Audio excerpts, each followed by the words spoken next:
We remain standing for the...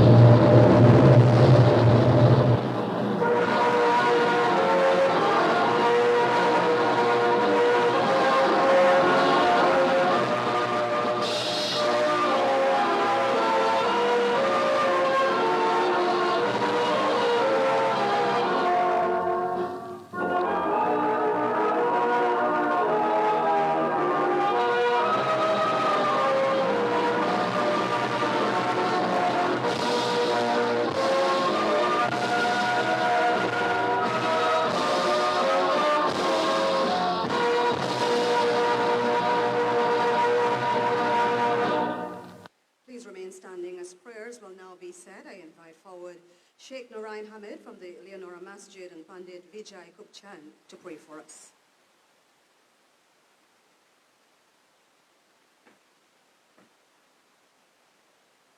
Assalamu alaikum wa rahmatullahi wa barakatuh. Peace be with you all. أعوذ بالله من الشيطان الرجيم. بسم الله الرحمن الرحيم. الحمد لله رب العالمين. الرحمن الرحيم. مالك يوم الدين. إياك نعبد وإياك نستعين. اهدنا الصراط المستقيم. صراط الذين أنعمت عليهم غير المغضوب عليهم ولا الضالين.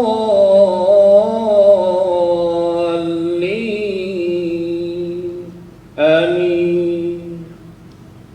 I ask Allah subhanahu wa ta'ala to bless all of us, His Excellency, His ministries, and continue to give us guidance in this land and make us success in all endeavors. Thank you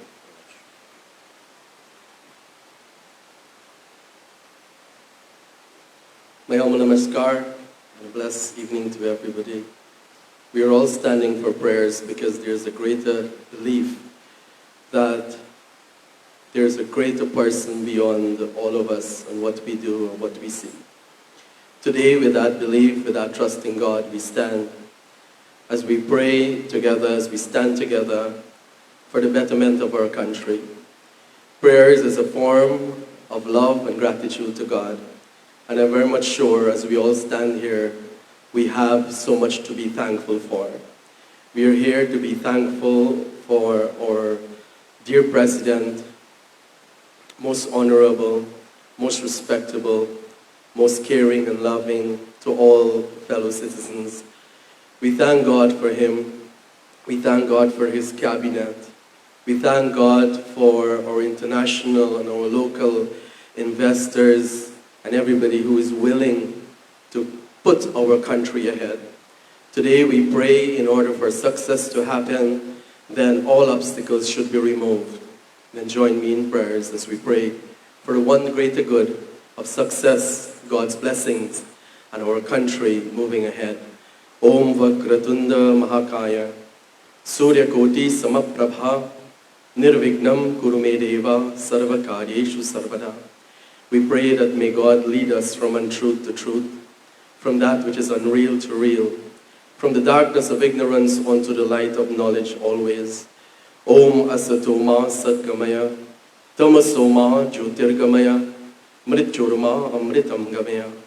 Om Sarve Bhavant Sukhina, Sarve Santu Niramaya, Sarve Bhadrani Pasyantu, Ma Kaschid Dukhabhag Bhavit. We pray that may none suffer, may all be happy and fearless, and may God bless us all with peace and prosperity. Om Shanti, Shanti, Shanti. Hari Om. God bless us all. Thank you, brothers. You may now be seated.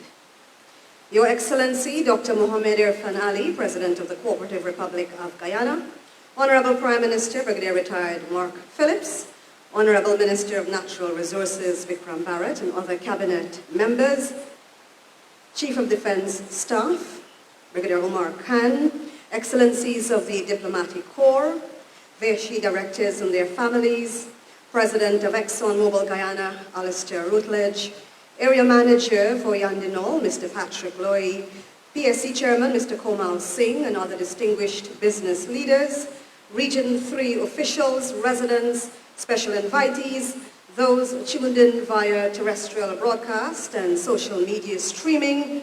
Good afternoon, everyone, and welcome to the Vreed-en-Hoop Shorebase Incorporated Port Facility. Let's give ourselves a round of applause. It's good to be here this afternoon. They say the west side is the best side, and it's always good to be in Region 3 as we continue to live in extraordinary times where bold ideas are no longer dreams, but realities taking place right in front of our eyes. And looking around the room this evening, it's clear that you all are the visionaries, turning those ideas into action. This port, with its cutting-edge design and engineering dynamism, as we'll hear later in the program, it reflects the forward-thinking spirit that has placed Guyana on the global stage. But this achievement this afternoon, it rests on the legacy of trailblazers like Mr. Eddie Boyer and Alfonso, whose tireless work laid the foundation for Guyana's growth. Today, their sons, driven, innovative, second-generation Guyanese and their business partners are taking it even further, building something extraordinary. And the third generation is in our midst as well, in the second row, stepping up, also ready to carry the legacy forward in creating a sustainable future. So we're going to kick things off now, ladies and gentlemen, with a round of applause as we welcome Director Andron Alfonso with remarks.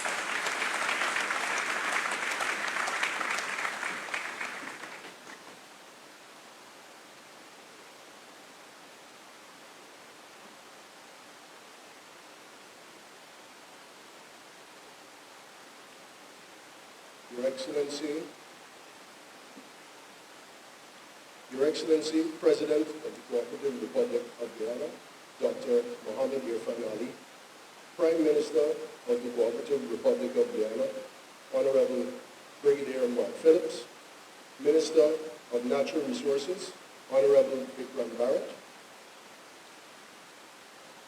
other senior ministers and ministers of government, former presidents, members of the Diplomatic Corps, members of the National Assembly, Chief of Staff of the Guyana Defense Force, Brigadier Omar Khan, members of the judiciary, heads of agencies, members of the Order of Service, Chairman of Region 3 Democratic Council, President and General Manager of ExxonMobil Guyana Limited, Mr. Alistair Rutledge, special invitees, partners, members of the media, family, friends, ladies and gentlemen, it is my great honor and humbling privilege this afternoon to welcome you to Phase 1 of the Port of Vreed-en-Hoop.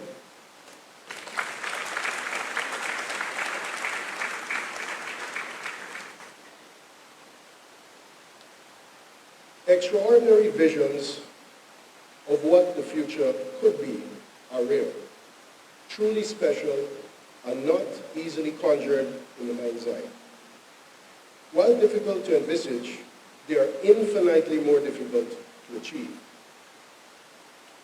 To first picture the end goal, to lay out the plan of execution, then to commence the grueling journey on the rocky road that must be trotted in the fulfillment of the vision, and to continuously resist the doubting voices of cynicism from without and within that constantly attempt to chisel away at our resolve and break our spirit before the task is accomplished. When I face trying times, I often recall some impactful words my father said to me many years ago. Son, what is life without a challenge? Nothing worth doing a damn about is achieved without its fair share of trials and tribulations. As I look around this room at the faces of revered trailblazers, esteemed leaders of government, and captains of industry, I am quite sure that you share this sentiment. Often, notwithstanding the steel will in our belly and the passion to fulfill our grandest aspirations, these never become reality for a plethora of reasons. In some instances, despite how strongly we believe in our vision, we miss the window of opportunity to execute the vision. We fail to connect with other true believers and allies who share the same vision. It is not often that we find true believers who are willing to walk those extra miles with us, offer support, and instill in us their confidence that we will complete the task, no matter the obstacles that threaten to overwhelm us, emotionally, mentally, and financially. And when we do find these people, the right people meet at the right time, it is undeniable that amazing things happen. In achieving this grand vision of phase 1 of the port of Vreed-en-Hoop, we have been lucky to have experienced this rare alignment. In late 2020, before there was Vreed-en-Hoop Shorebase Inc., the partnership that birthed this facility, there was NRG Holdings, a local consortium of like-minded Guyanese businesses intent on making a massive impact in the port infrastructure space. This consortium came together to fulfill a vision of creating a world-class facility on the west bank of the Delaware. Shortly after the formation of NRG, an alliance with Guyana, a global leader in dredging and maritime infrastructure, was forged to conduct a geotechnical investigation campaign and engineering work that would form the foundation of a master plan that we ambitiously call the Port of Vreed-en-Hoop. This world-class complex was envisioned to be a multi-purpose development that would feature an oil and gas offshore support facility, fabrication yard, spooling base, general and bulk cargo terminal, tank farm, and dry docking facilities. The alliance between NRG and Yandenal soon bloomed into a jointly owned special project company, Vreed-en-Hoop Shorebase Inc., with the sole purpose to turn this master plan concept into a reality. In 2021, Vreed-en-Hoop Shorebase Inc. participated in ExxonMobil Guyana Limited's RFI and subsequent RFP for the construction of a SURF shorebase, as in subsea umbilicals, risers, and flow lines shorebase, and in 2022 was successfully awarded the contract for the construction of SAIL. In December 2024, with an end of construction value north of $260 million US, the SURF shorebase was concluded and fully handed over to ExxonMobil on schedule, marking the conclusion of phase 1 of the port of Vreed-en-Hoop. If this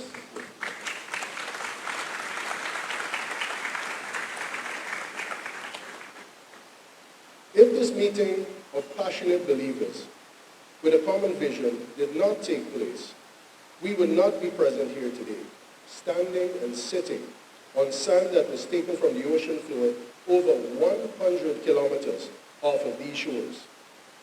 If it was not for the sage and outspoken advocacy of His Excellency, Dr. Mohammed Irfan Ali, and his clarion call to local businesses to form consortiums to work together to achieve great things and move our country forward, we would not be here today. If it were not for the technical and financial support of our foreign partners, Yandenal, and the trust of our client, ExxonMobil Guyana Limited, this dream that we had to be the first local company to tangibly and quite literally increase Guyana's total landmass would still be unrealized fiction. Not forgetting the great people of Plantation West, Vreed-en-Hoop, and West Demerara as a whole. If they did not welcome us the way they did with open arms as good neighbors and publicly defend this project and come to our aid when certain negative forces tried to malign our efforts to bring greater development to Region 3, this project may not have come to fruition. As the first speaker, I must be careful not to steal the thunder of my colleagues, who will delve further into what has been built and its significance to our nation's port infrastructure and capabilities that have been added to our oil sector.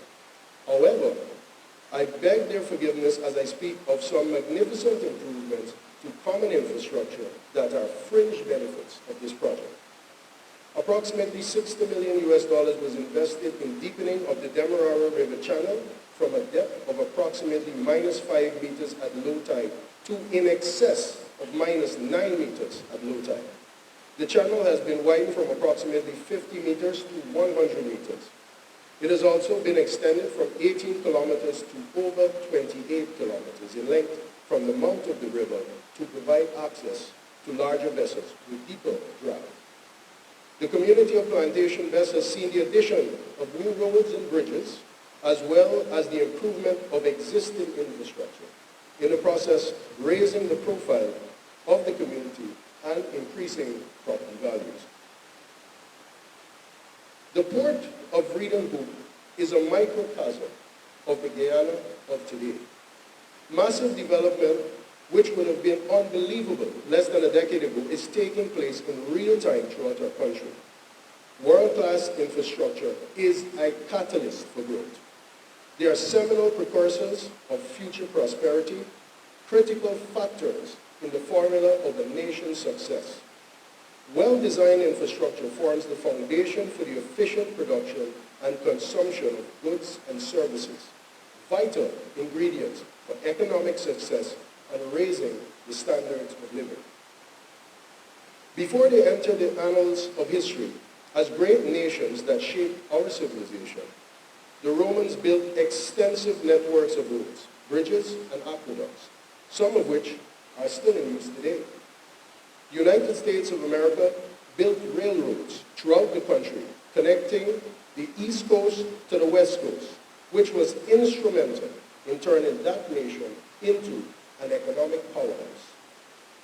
In recent years, Guyana has commenced the task of building the type of infrastructure that will enable us to become a true player on the world economic stage.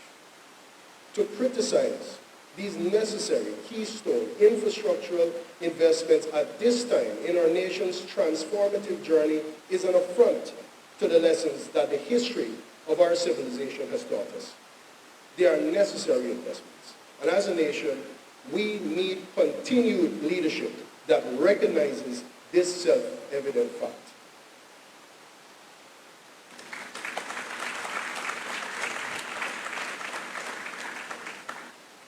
As we stand here today at the vanguard of Guyana's future, I am reminded of that famous chorus from my school days.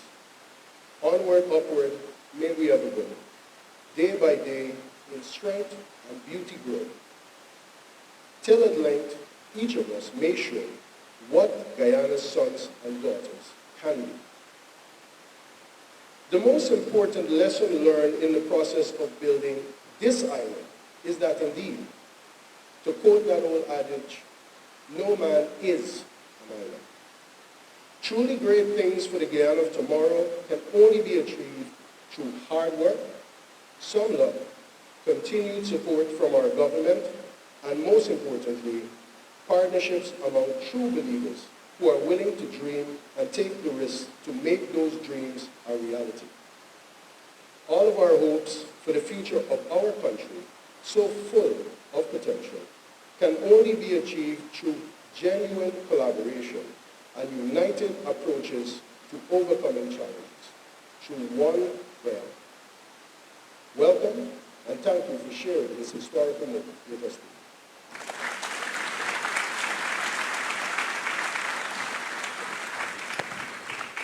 Thank you, Director Andron. I now invite your attention to the screens for an introductory video on Phase 1 of Port Vreed-en-Hoop.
We are on an active port facility, so do bear with us as we work through our audio and our visual slight delays that we are having. As Director Andron mentioned a moment ago, our video that we are going to see a little later will open our minds a little bit more to what he was sharing. And the theme for today's event and for phase one is Together for Today and Tomorrow. And of course, it's more than just a slogan, it's a promise. It's a commitment to sustainable growth. And the colors, as you can see them projected around the venue this evening, bright or vibrant green and red and yellow, all testament to Guyana's resilience and our optimism and our boundless potential for the future. Are you feeling excited, everybody? Well, having set the tone for what is to come this evening, we've heard already about clarion call for partnerships to work through, to tackle challenges and to seize opportunities. And so I'm pleased to invite one of the world's leading marine construction companies. It's headquartered in Luxembourg. And I now invite Mr. Patrick Lowy, Area Manager for Yandulul, to come forward now for remarks.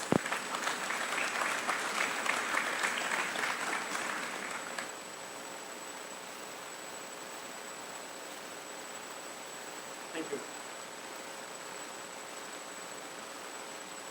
His Excellency, Mr. President, dear distinguished guests. Yandulul, world builders focusing on land, water and energy. Grown from a small family business to a world leader in marine works, construction and energy solutions. Active all over the globe, solving today's challenges and making the world a better place. Our journey in Guyana started somewhere end of 2018. We had a vision, giving this marvelous country a state-of-the-art logistics facility to serve its booming offshore activities with the potential to grow. In 2020, we joined forces with Energy and as a construction partner to work out, as it appeared, our common dream.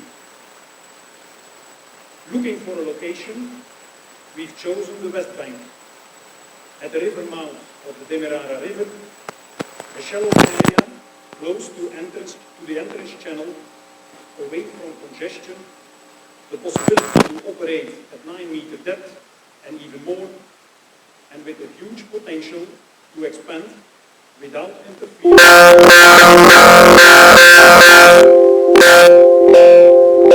The name VESHI, Vreed-en-Hoop Shorebase Inc., got created, and we immediately started with an extensive soil investigation.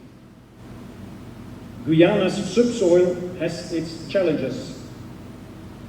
A business plan was made, a design created. Before even starting building, we participated in 2021 in the tender launched by EPGL at that time. Their requirements were beyond our honest expectations. Uniform loads of 40 tons per square meter on parts of the quay, setting the limits to another level. Exxon fell in love of our idea, and from that moment on, it went fast. Contract signing in April 2022, 26 months to finish. July 2022, first dredging vessel arriving.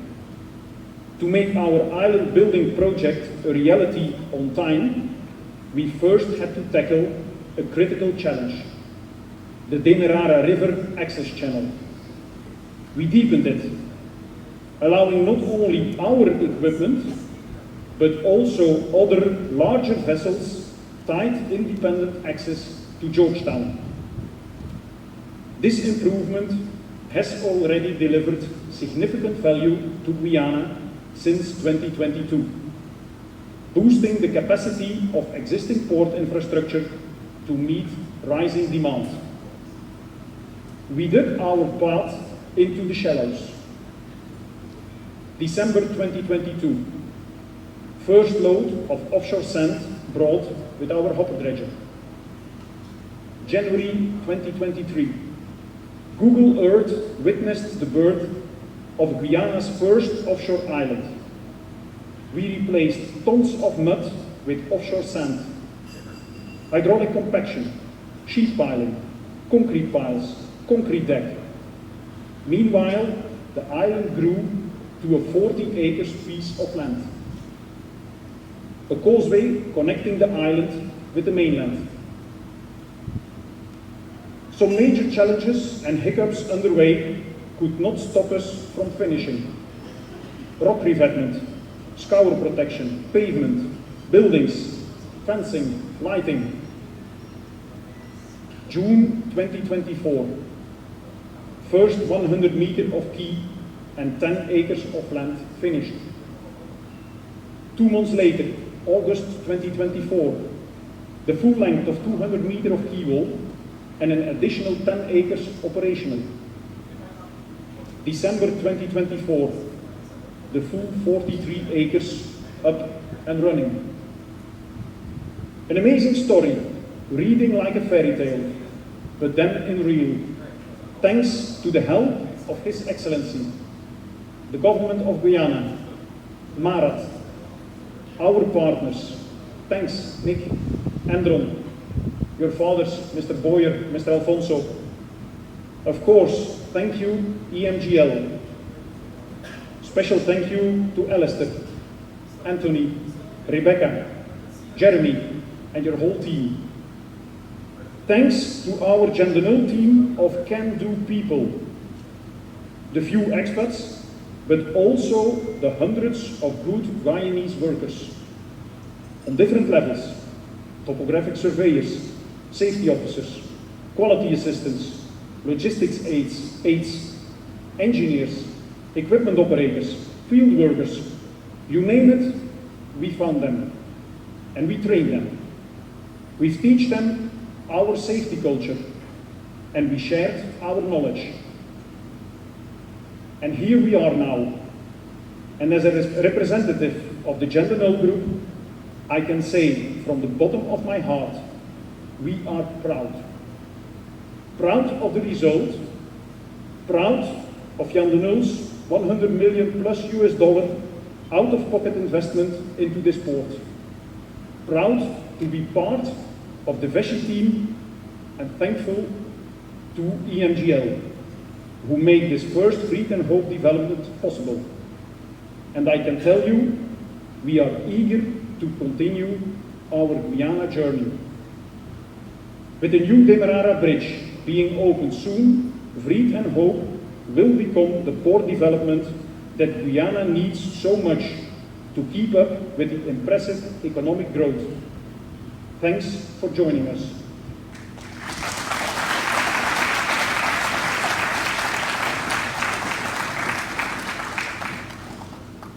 Thank you very much, Patrick. A fun fact about Patrick's home is that it is one of the smallest countries in Europe, but it's also one of the wealthiest.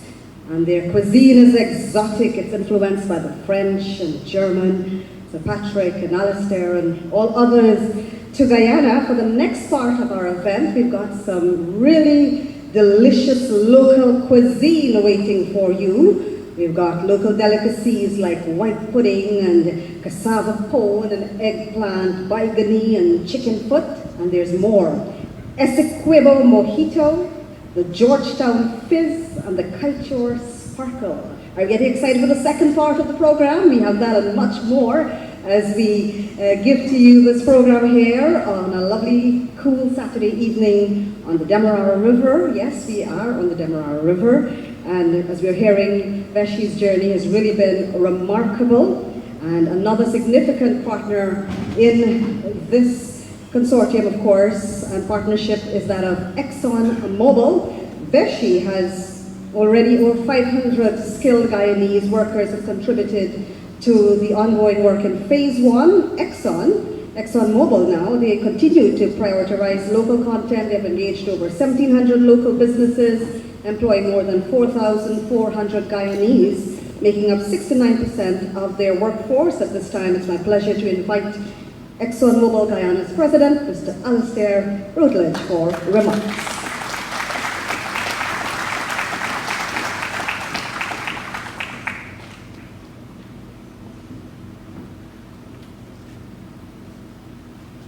Well, good afternoon, everybody. His Excellency, members of the Cabinet, members of the Diplomatic Corps, ladies and gentlemen, please allow me to stand on the established protocols on what is quite a momentous day. You've already heard, I think, quite passionate words, and I'm going to expand upon the theme of partnership. But we really need to step back and think about where we are. We are where the sea once was. We are in the Atlantic Ocean, but we're dry. That is a massive change. And as Andrew said, the first new land in Guyana for ever.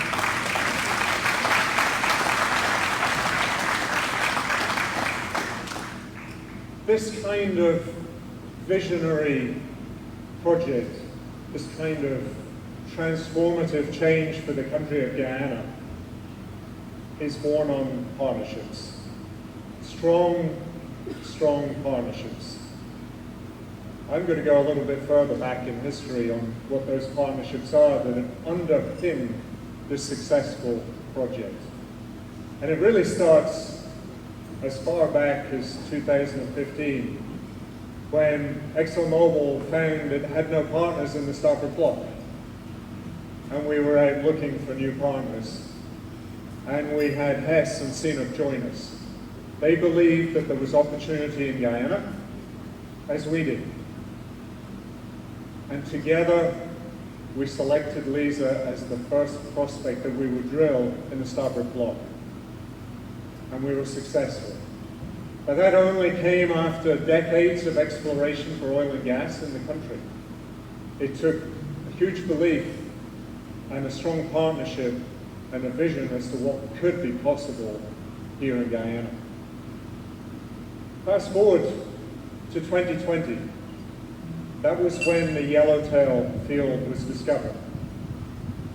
And Yellowtail and the Yellowtail project is the underpinning of the Vreed-en-Hoop Shorebase.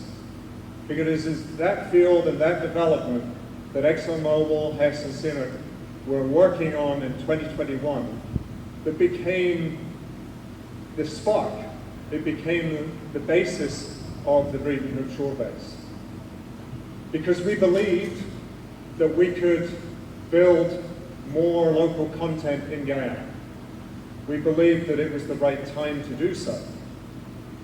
But I can tell you in 2021, as we built up to the project final investment decision, that it needed more than one major project development to underpin this project and made it successful. So it was our belief in the partnership with the country of Guyana and the government of Guyana that helped us to believe that we should include funding in the Yellowtail project, which on its own couldn't pay for this project, but that we could see the belief and the vision of the country and the government to more projects beyond Yellowtail. Now I remind you, Yellowtail is the fourth development in the starboard block. And since then we have gone on to seek approval for and have received approval and made final investment decisions for the Waru project and the Whiptail project over recent years since then. This project has helped to make those possible, but those projects also needed to be possible in order for Vreed-en-Hoop to become a reality. We didn't know. There was a lot of trust. There was a belief in the partnership that we had with the country of Guyana, with the government and the people. So that was the foundational partnership. Starboard block co-venturers, and what we could see and believe as a partnership with the country. So as we're developing the Yellowtail project, we said, how do we build more local content? It's clearly important to deliver value to the people of Guyana. More business opportunities, more good, well-paid job opportunities. That's part of the partnership with the country. And we said one way we have to do that is we need a strategic investment. We need an investment that will enable us to bring more of what is known as the SURF project activity. This is the subsea umbilicals, rises and flow lines that nobody sees. Everybody sees these beautiful FPSOs that sit on the top of the ocean. But there is as much investment and as much infrastructure that goes on the seabed in umbilicals, rises and flow lines. And that is what this shore base is built to enable, is to bring that work scope here, is to enable the spooling that was talked about, to enable more fabrication of pipeline end terminations, of flow line end terminations, so that we can do more fabrication and build up capacity in the country, bringing those opportunities to the people here. And so with that belief, we went out and said, okay, we see a vision. We can see there are projects coming even though we don't know that they'll all be approved. And so then we went out and, as Andron said, we launched a request for information, and we had some 20 different proposals brought forward that we had to sift through. We said, this is the specification we're looking for. And it's demanding. As Patrick said, it's very demanding. We're looking for incredibly heavy load capacity because of the equipment, the scale of what we're doing offshore. And I'll tell you, it was a fascinating exercise, and we learned a lot about the partnerships that were being established in the country, both internally amongst local investors, but also those partnerships that local investors were making internationally. And out of all of that, we could see the strength of the NRG Yandernal partnership. And believe me, this was a highly, highly competitive exercise. 20 different proposals. We went through the RFI, we boiled it down to those who clearly had done all the groundwork. And then we went forward into the competitive tender. And it was the Vreed-en-Hoop Shorebase group that won that tender. So congratulations to them in all of the commitment that they made up front in order to be ready for that day, which became the beginning of this partnership that ExxonMobil Guyana has enjoyed with the Vreed-en-Hoop Shorebase Incorporated Group. Now then,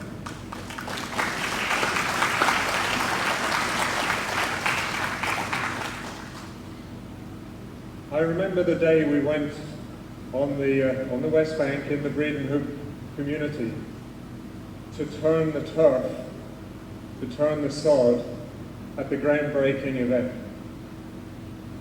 And what struck me on that day was the commitment of the Vreed-en-Hoop Shorebase team to another partnership, which again Andron talked about, the importance of partnership with the community.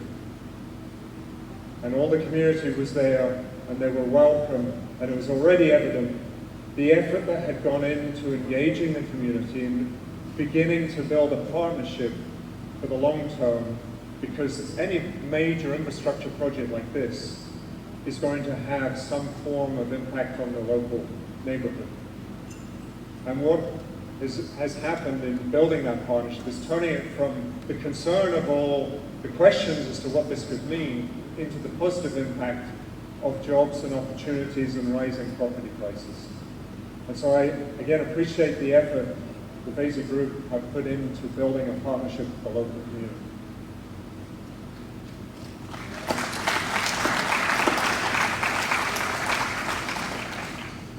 Now, of course, and we heard both Patrick and Andron talk about, this is a major project, and no major project can advance without some surprises, some challenges along the way. And the strength of a partnership, the shared values, the vision for what we're trying to achieve is absolutely critical to delivering that vision. And that is what I could see in the teams that were working the details, in the leadership teams, the sponsorship groups, the management teams, that whatever hurdle was thrown at this project, there was a belief that we could find a path through, and indeed, we have found a path through. And we're here to celebrate the delivery of the complete Vreed-en-Hoop Shorebase that will support not just the Yellowtail project, but Waru and Whiptail, and hopefully the Hammerhead project and the Longtail project to follow that. Because that is what this vision and the partnerships are all about. Indeed, this is a foundation, and it's the beginning of ExxonMobil's partnership with Vazy. We see it's the beginning of a 20-year contract for the operation of the Vreed-en-Hoop Shorebase. Our industry is one that invests over decades. It's not a short-term investment, it's a long-term commitment. It requires that vision, it requires that long-term commitment. So we're delighted to be here today to set that cornerstone in the Vreed-en-Hoop Shorebase, which is, I think, not just a cornerstone for the Starboard Block and the co-ventures there and our investments in the country. It's also a cornerstone for the Vreed-en-Hoop port development. And we look forward to supporting further investments as they fulfill their vision, Dandenol and the NRG group, for the expansion of this port, beyond just this cornerstone vision for the development in the Demerara River mouth, but to become an even larger enabler of Guyana's economy. Because I truly believe that is what this represents. We've set the cornerstone for development not just of local content for oil and gas, but for the development of a larger part of the economy that can build on this foundation. So I look forward to more celebrations this year as the Yellowtail project nears its startup date later this year. I was delighted to be visiting Singapore early this month, where we were also able to see the partnership that is blooming there between SBM and ExxonMobil and the fabrication yards that make, I mentioned the FPSO, the most visible part of the project. But we are already well advanced in installing all the surf equipment for the Yellowtail project. We have drilled almost all the wells that are necessary for the project to start up. And so we look forward with anticipation to the success of what was the foundational project in the Starboard Block for the Vreed-en-Hoop Shorebase. Again, I celebrate partnership, the importance of that, and the strength of it for these investments that we all make and believe in for the long term. Thank you.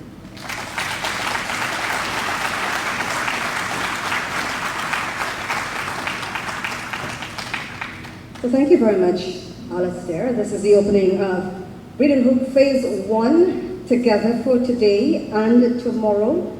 And as we've heard from our previous speakers, partnerships work when there is understanding and respect. So it's fitting now that we take a moment to honor our cultural heritage because we are in a place steeped in history. We will now present the video, after which it will be followed by a cultural presentation by young talented Abel Stokes on the guitar as he performs Hilton Hamilton's Beautiful Guyana and Adrian Dutchin's I Am a Guyan. So your attention now to the screens, after which we will enjoy Abel Stokes on the guitar.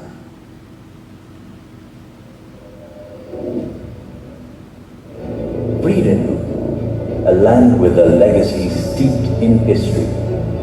During the colonial era, it thrived as a plantation economy, its fertile fields producing sugar and cotton under the labor of enslaved Africans and invented workers.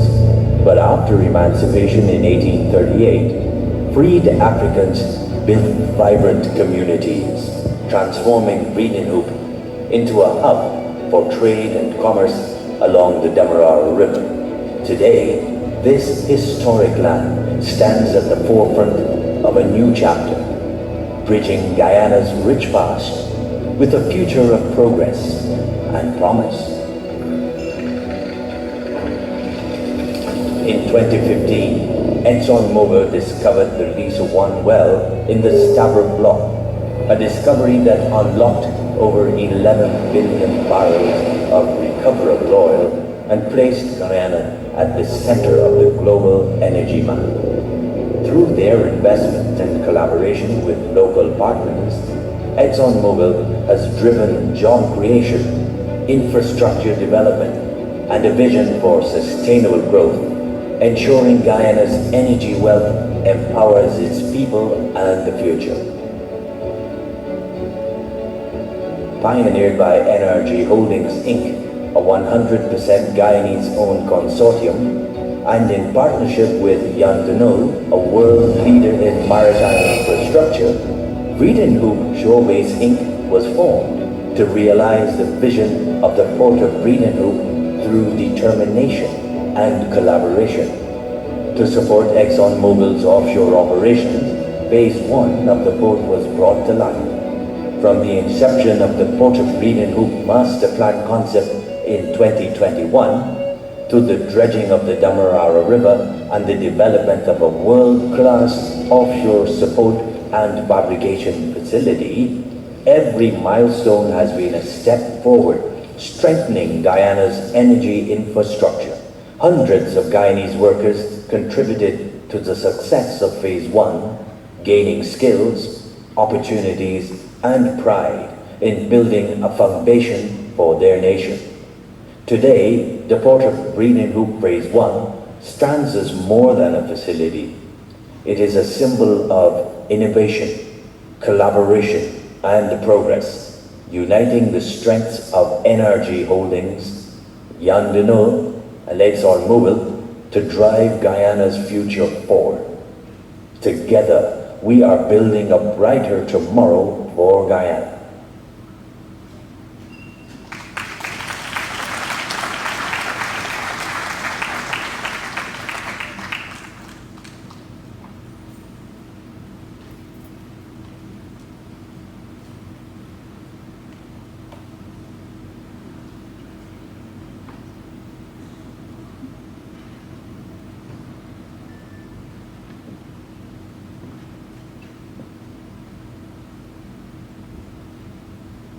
Let's have another round of applause for the voice that we also heard. I'm not sure if you hear the legendary Ron Robinson, who narrated beautifully, and we were all very pleased to see the visuals. We've been hearing about the Phase 1, and we were able to see it in that short video a moment ago. We're standing by for a cultural performance by our very own Abel Stokes, and even as Abel gets ready to perform for us, we know that there have been previous performers who sang about the Demerara River, like Hugh Sam. Some of us in the room might be a little too young to remember the lyrics of Hugh Sam's river song. Brown flows the Demerara, mud brown and tea brown, brown are the mud banks where the mangroves sprawl. And then we have RCG Potter's timeless melody capturing the essence of our waterways.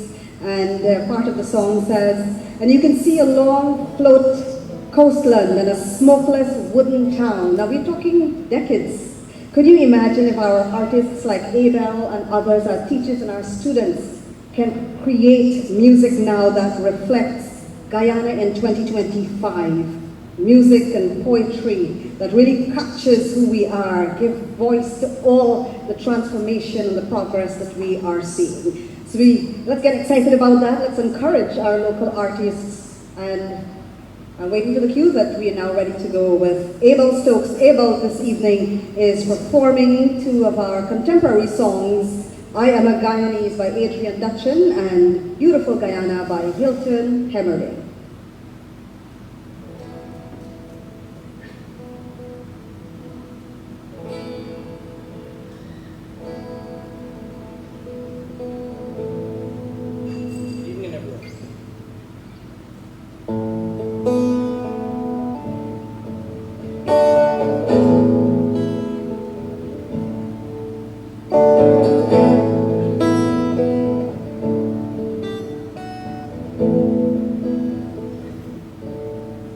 There's a land just off the Atlantic,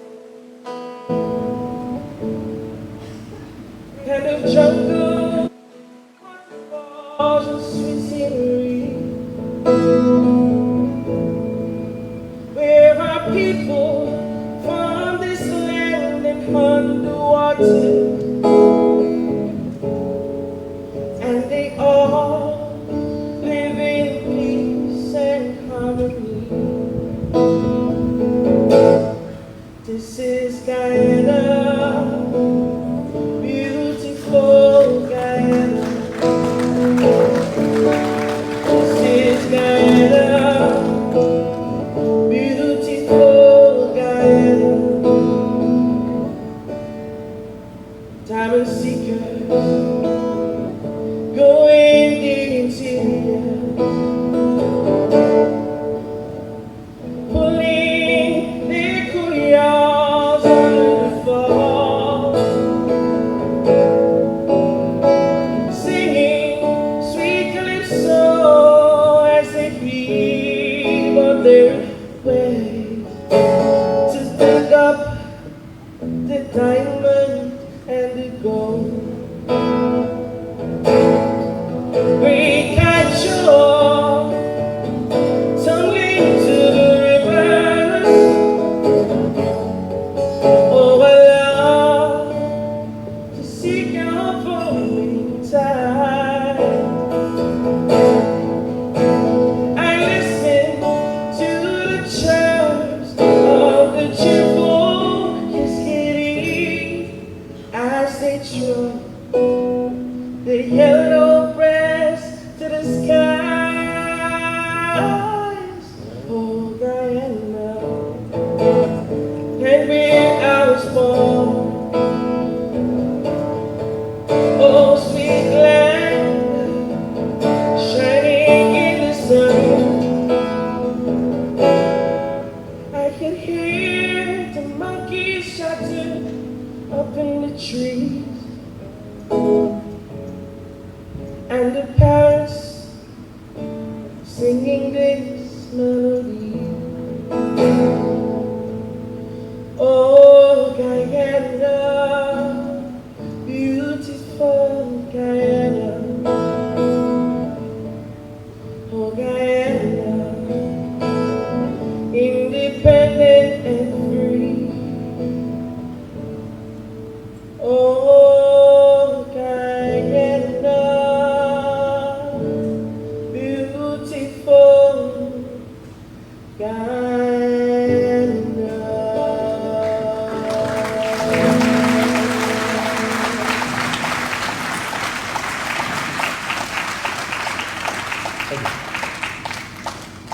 So I want to have fun with the next song.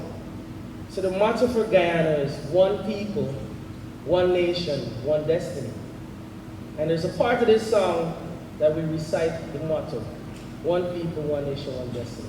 Now what you're going to do for me is when I say one people, or whatever I say in that time, you just mirror me. So if I say one people, one nation, one destiny. So I go, one people, one nation, one destiny. Alright, good. I'm going to give you the cue when I get to that part. But this is I Am a Guyanese by Vreed-en-Hoop.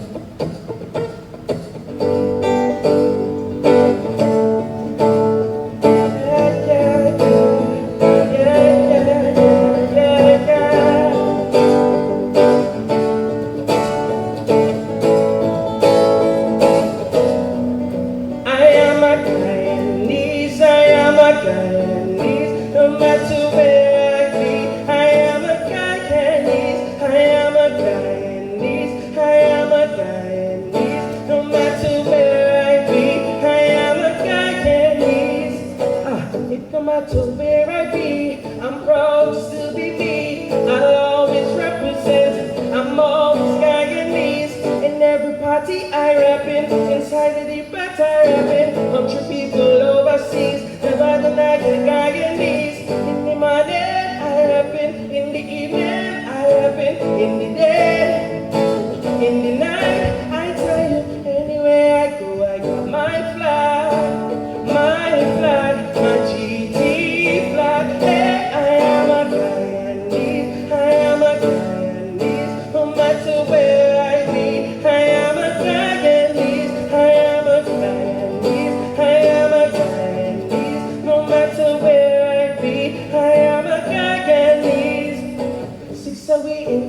tree, six away in harmony. Six away, six away, six away, six away.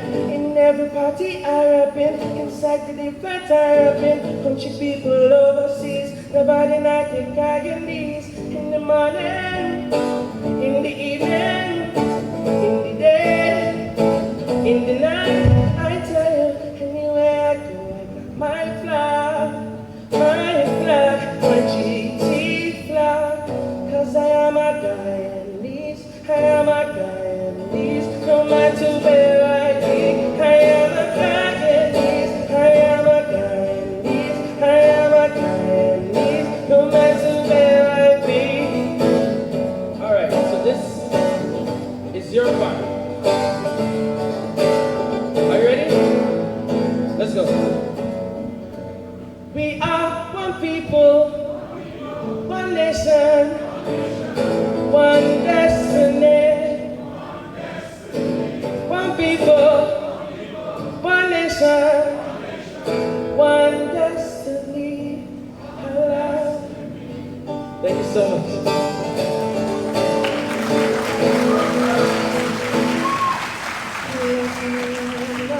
I love Guyana, I love Guyana, I love Guyana, I love Guyana, I love Guyana, I love Guyana, I love Guyana. I am a Guyanese, I am a, no matter where I be, I am a Guyanese, I am a Guyanese, I am a Guyanese, no matter where I be. I am a Guyanese. Thank you.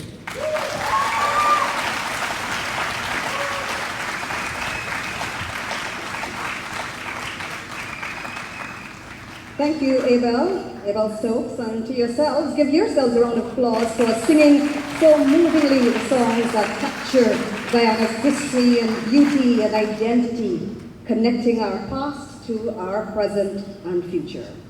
Ladies and gentlemen, we are standing at a new era, one filled with innovation and transformation and limitless opportunities. We have heard from the key stakeholders in the Port of Vreed-en-Hoop Phase 1. We will now hear from those whose leadership and support are key to the transformation happening here in Region 3 and across our land.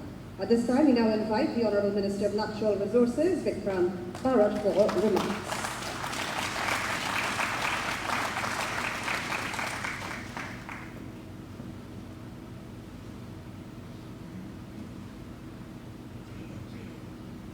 Thank you, Michelle. Let me assure Abel that we're digging up our gold and our diamond in a very responsible, sustainable, and environmentally friendly way. His Excellency Dr. Mohamed Irfan Ali, President of the Cooperative Republic of Guyana, our Prime Minister, Mark Phillips, Cabinet colleagues, Chief of Staff, members of the Diplomatic Corps, President of ExxonMobil Guyana, Mr. Alistair Rutledge, and the team from ExxonMobil. Importantly, the two families, two local families, the Alfonso family, and of course, Nicholas Boyer. I noticed his father here, Mr. Eddie Boyer and family. And I was asked to also recognize those who are elegant and those who are elegantly dressed here this evening. So, good evening, everyone. Today marks a significant day in the history of our country. It marks a significant achievement in the development of the oil and gas sector in our country. Today we are in a facility that was once a mud flat. During the low tide and during the high tide, it was washed by the waves from the Atlantic Ocean. Today we are on this magnificent facility that was built based on bold decision making, based on the vision, and based on trust. Trust in the leadership of our country, trust in the leadership of President Ali and his government. And those of you who are integrally involved in this particular project will know that the President himself was very involved in this project from the inception to completion. And that shows visionary, bold leadership. It shows partnership that Alistair spoke of. It shows partnership between the government of Guyana and the private sector. It shows partnership between the government of Guyana and investors, both local and foreign investors. It shows partnership between the government and our main operator, ExxonMobil, and their co-venturers. It is a demonstration of the trust, of the confidence that you, the investors, have in our country, in our people, and the leadership of our country. It is a demonstration that today, Guyana can be recognized as the fastest growing economy in the world. It is a demonstration that Guyana being recognized as one of the best managed oil and gas sector among new producers in the world. So much so that we've been asked to chair the new producers worldwide group starting from February of this year. That is the amount of work and commitment that our government have shown and we have demonstrated. So the trust has been established, and today we have seen the confidence of investors rising as well too. Because as investors, your investment must be secure, but the only way it can be secure is if there is stability, if there is security on your investment, and if there is a supportive government in place to aid you along and to support you. And that is what the President Ali-led administration has done from day one. Andren mentioned it, and the President from day one have said, we need to ensure that Guyanese benefit from the oil and gas sector. And in no way in the President's statement can it be interpreted that we don't want foreign investment in Guyana. We welcome foreign investment, but we also want Guyanese to play a part in the building out of our oil and gas sector. Today it is being recognized, or the growth in the oil and gas sector in Guyana is being recognized as being unprecedented. I don't think there's any country in the world that has moved from discovery in May of 2015 to forest oil in December of 2019 to producing over 600,000 barrels per day today. And we are well poised with the arrival of the new FPSO later this year to be very close, or maybe over 900,000 barrels per day.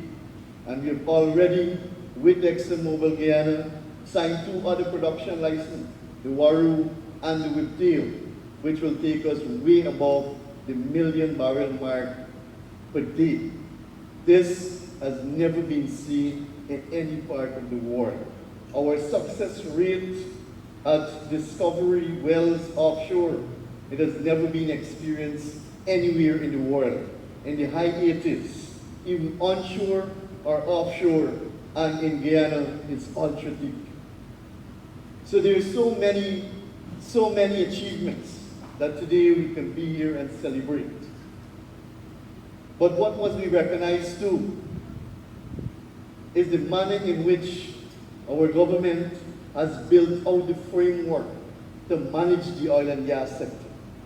Because the only way that Guyanese and Guyanese businesses is going to truly benefit from the oil and gas sector is by ensuring that there are opportunities, ensuring that there is a proper framework in place, that the benefits derived will reach the ordinary Guyanese in every single community across the country.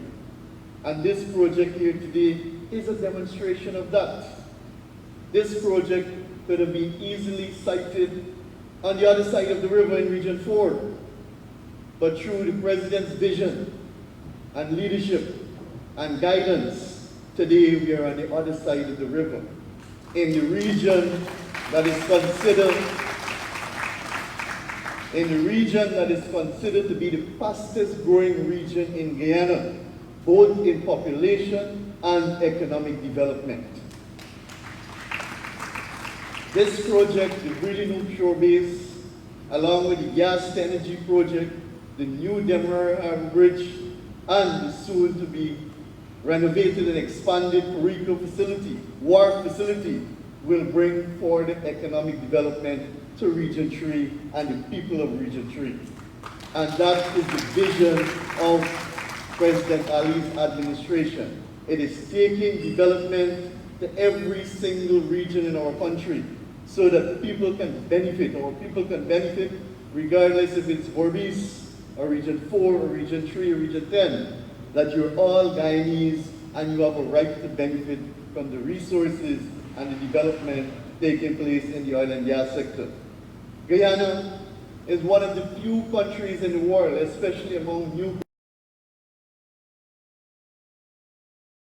to have a local content legislation in place. There are many countries in the world would have stopped at a local content policy. We took that brave step. Regardless, we took that brave step to ensure that we have a local content legislation. And again, in no way or in no form or in no manner was the local content legislation designed to keep foreign investors and investment away from Guyana. But it was designed to ensure that Guyanese and Guyanese businesses that we are celebrating here today benefit also from the development of the oil and gas sector.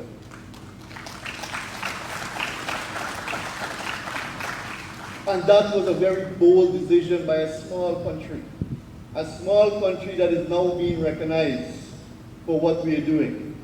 A small country that today is the fastest growing economy in the world. And I'll tell you, in 2017, I was on a parliamentary trip to Bangladesh. And almost everyone I introduced myself to, that, oh, I'm from Guyana, the first thing they say, oh, you're from Africa. Because at that time, only 7 to 8 years ago,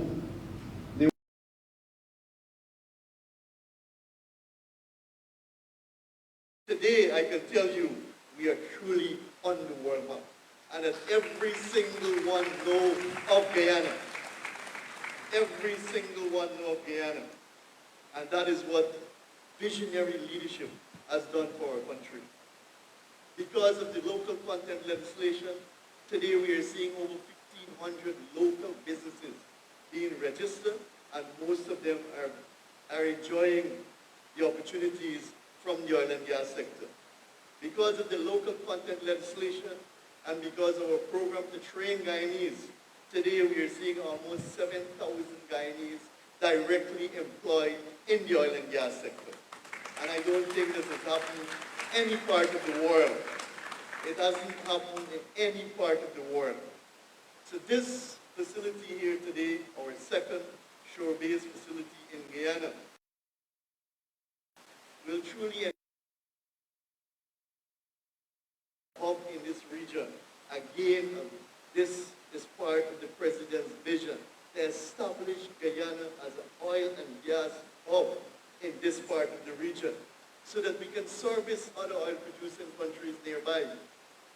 We have seen through our policies, through our programs, and through our open door policy to investment and investors, many companies come in and establish their headquarters in Guyana.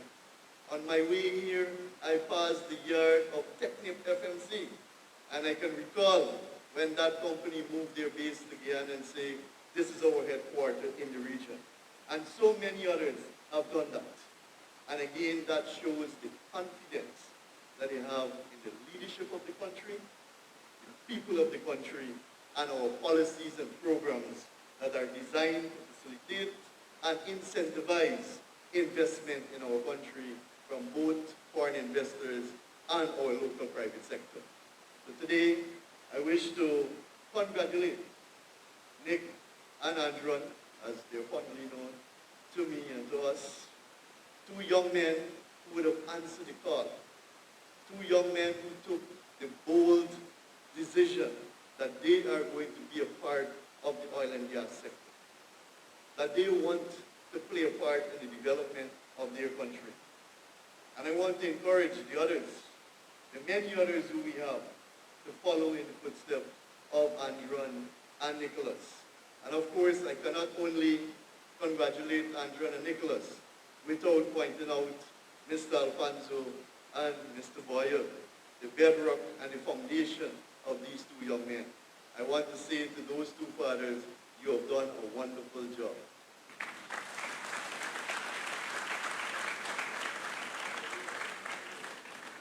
Once again, I want to congratulate and to wish you well.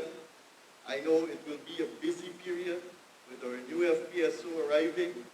I know because of the number of drill ships that we still have offshore operating, that there will be a number of activities or increase in activities in the oil and gas sector as we move forward. Best wishes, congratulations, thank you very much.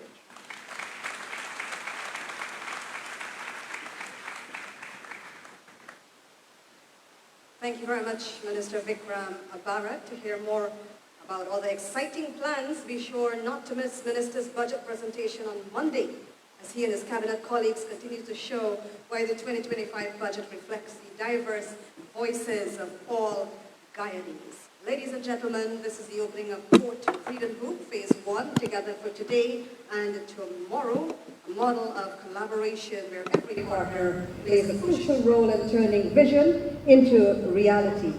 And now we're going to invite a leader whose dedication to Guyana's growth is unparalleled, walking, talking, eating, sleeping Guyana, ensuring the spirit of progress and national unity. Please stand as we invite Region 3's very own and all of Guyana's Dr. Mohamed Irfan Ali, President of the Cooperative Republic of Guyana.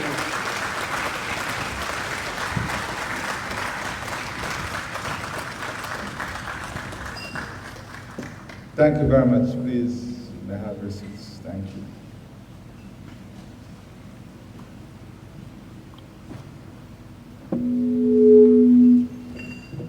Allow me to join in congratulating all the stakeholders in what can only be described as a grand success and transformative. But today is a celebration of partnership, local and international partnership. And I wish for us to put our hands together for this partnership. I want to also add and remind Vic that there are powerful women behind the success of these families too.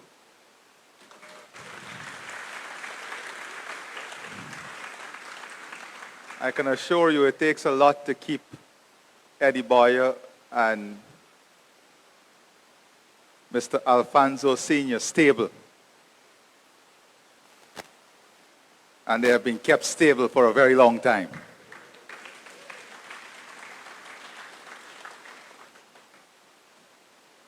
You know, there are a few questions that we must ask ourselves in this stage of development of our country. Questions that are key and critical to our future. Questions that will separate the talkers from the doers. Question that will separate the pessimists from the optimists. And questions that would answer who occupy the space of policy making in the lens of history. What is development? One recent statement by President Trump is that this is the golden era of the United States. And one may ask a very simple question. One of the most powerful global leaders, if not the most powerful, and one of the most powerful country and economy, decide to establish this era as the golden era. The ordinary would look back and say that they have already passed through many golden periods. But that's the simplistic thinkers. But that statement was not laid and left to righten itself. It was made, and there are a few aspects of leadership that follows: tenacity and boldness. The world today is moving in a direction and at a pace that requires leadership that is bold, leadership that is exciting, leadership that generates ideas, leadership that is value-based, and leadership that is responsible. It does not require spur-of-the-moment excitement that would allow someone to belch out a figure that you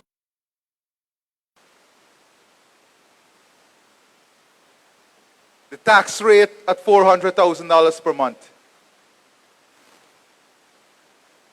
That is the level of irresponsibility that would take us back to a deadly period in the history of our country between 1970 and 80s, when our debt burden went from 230 plus million Guyana dollars to $2.5 billion.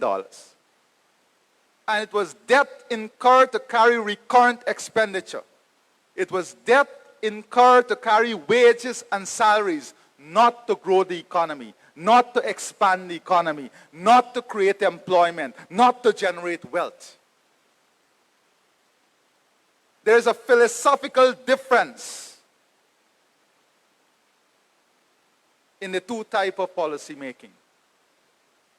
So, where history places us or leaves us is an important question. History of this country places us in a particular mold and mode. But where would this history leave us? Would it leave us right where we are today? Would it leave us as part of the problem? Would it leave us as a generation that was static in our approach to national development? Would it leave us boxed in the economic framework that we are in today?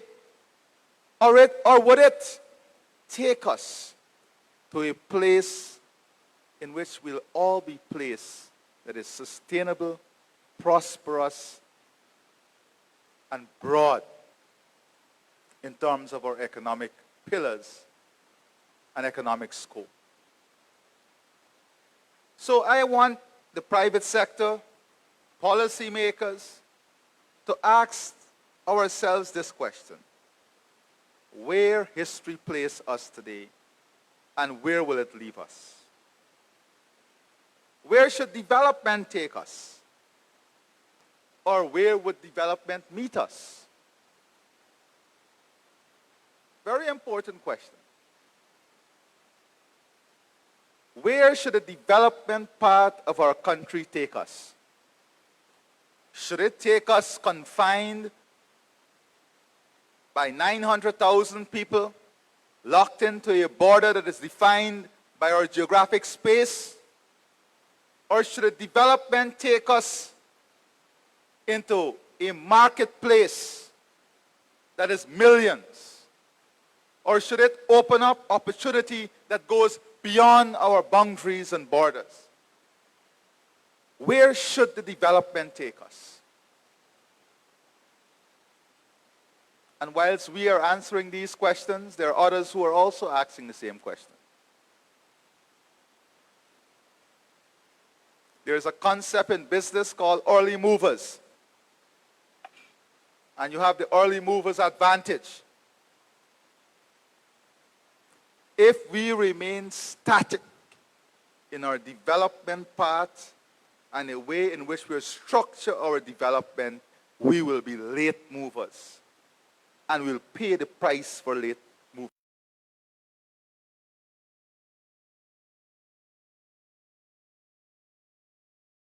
That we must and should focus on is one that creates sustainability, one that generates economic expansion, one that generates new jobs, one that stimulates wealth, one in which investment and growth goes hand in hand.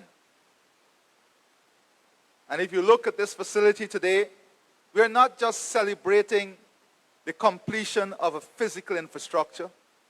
We're celebrating the hard work of the more than 400 men and women who worked on this site during construction.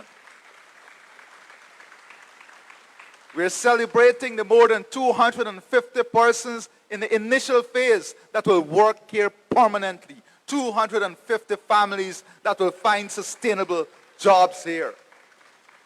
We're celebrating the policies and the initiative that would have enabled us as a country to bring back more than 80% of the semi-technical and low-level technical jobs that were held outside of our country here in Guyana. More than 80% of those value creation jobs are now held in country because of policies, because of boldness in approach, because of a clear vision, and because of confidence of the private sector. Let us not underestimate this journey that we are here on, lest we forget, between the period 2015 and 2020, one of the first documents that was sent to my desk from the private sector was a document that outlined investments of more than 150 million US dollars left idle, waiting in a file for approval. Within 30 days, we unlocked that investment. And on this Demerara River alone, in the last 4 years, we have seen investment of more than 700 million US dollars.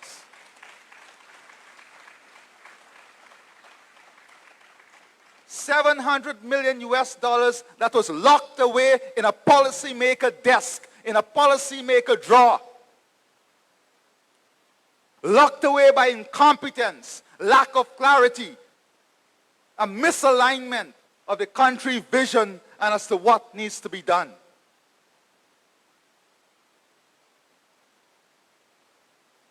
Locked away by incompetence.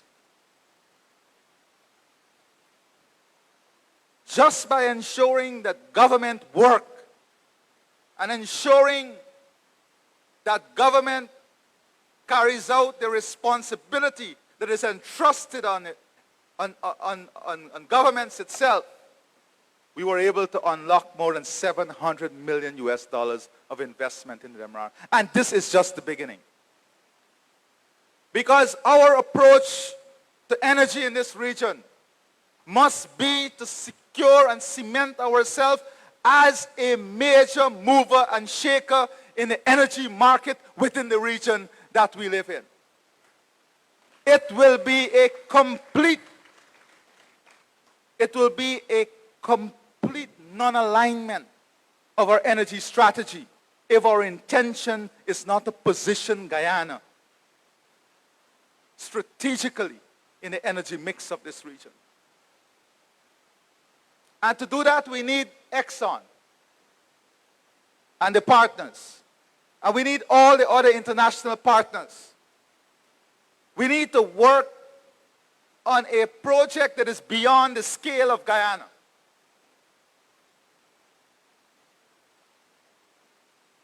We need to work on a project that's beyond the scale of Guyana. a project that is a scale of the region. That is what is going to create new energy in the economy. That is what is going to create new wealth. That is what is going to create new excitement. Unless we understand that the future we are building has to be in a scale that we have never seen before. Our playground cannot be the market that exists here alone. And whilst we expand our playground to the region, we have to ensure that the strategies are aligned and clear through which we can have 3 million people passing through this economy by 2030 and beyond. We have to do it. We have to find a formula.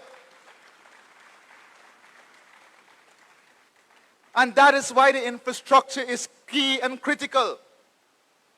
We have the lowest crime rate in the last 10 years, the lowest murder rate, the highest crime detention rate, the lowest serious crime report rate in the last 10 years. We don't celebrate it.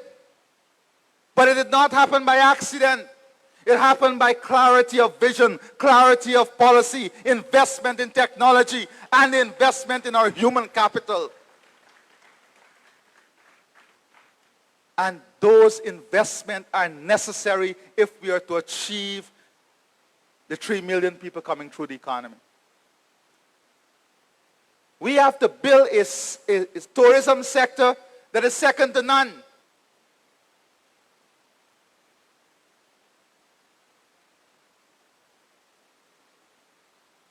And we have to change.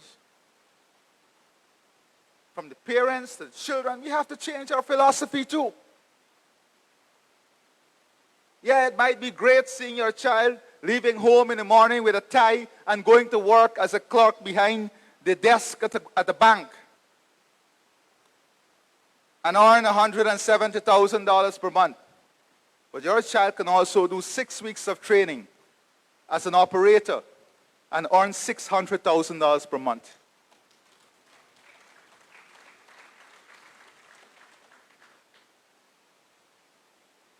But it requires a philosophy and an ideology. I listened to some of the comments in Parliament. I don't call it debate because some of it lack anything that is close to debate. Comments that seek to reduce the value of persons who are coming up in the hospitality and tourism sector.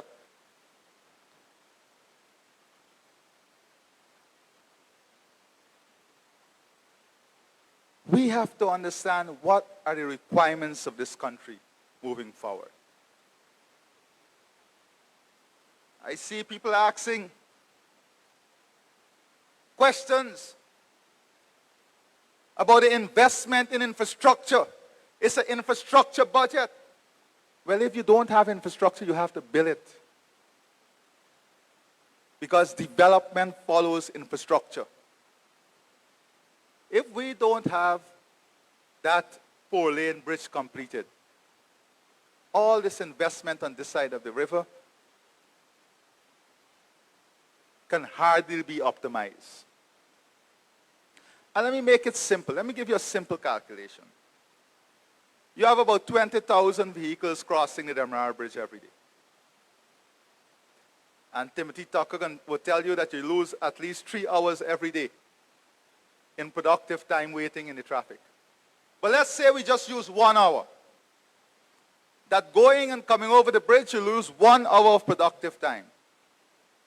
And you have 4 persons in a vehicle. That's 80,000 hours every day of productivity we are losing waiting in traffic. And if you use an 8-hour day,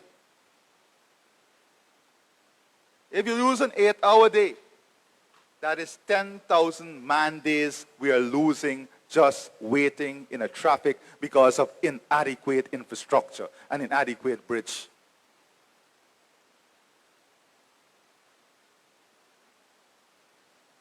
And let me tell you something about borrowing, because this is another thing I see. But what is it we are borrowing for? The $500 million US on the gas to energy project is not coming for recurrent expenditure. It is not going towards public service wage bill. It is going towards improving the competitiveness of our country.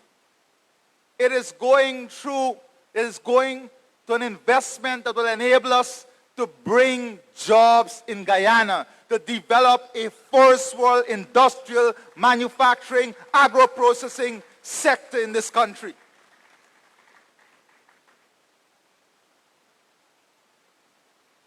It is going to reducing the cost of electricity by half. It is going towards putting more disposable income in the pockets of families. It is going towards poverty reduction. It is going towards economic expansion and job creation. The loan that will go towards the building of the bridge. I give you one example of the type of benefit that it will bring.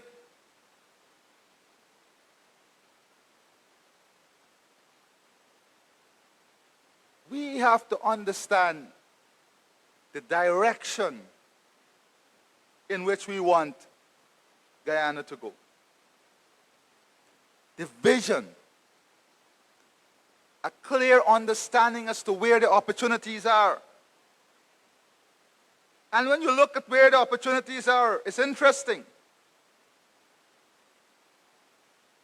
Let me give you, for example, according to Comtrade, Guyana imported $204 million from Brazil in 2023.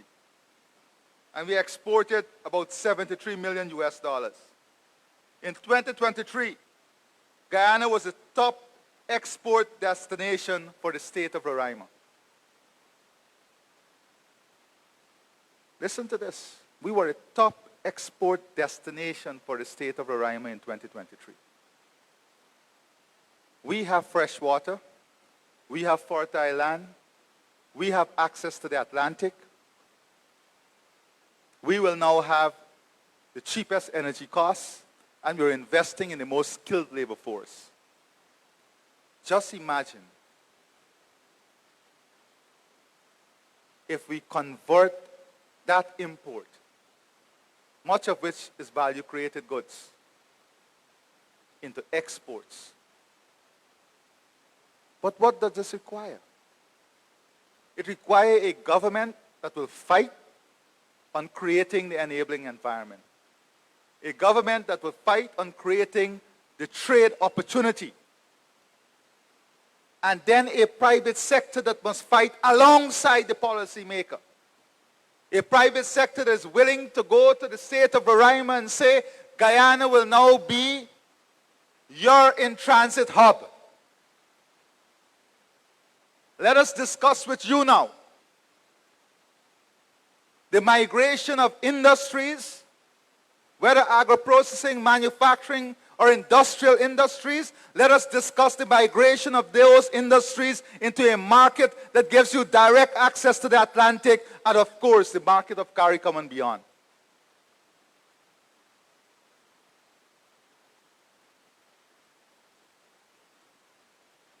We have to be able to create these opportunities for ourselves. The second gas project in Berbice and the deep water port. In the next term, it is not whether it will happen. It must happen. Because these are key investments for the structural transformation of our country. These are key investments for the value creation that is necessary to generate, first of all, to build, generate, and keep sustainable jobs.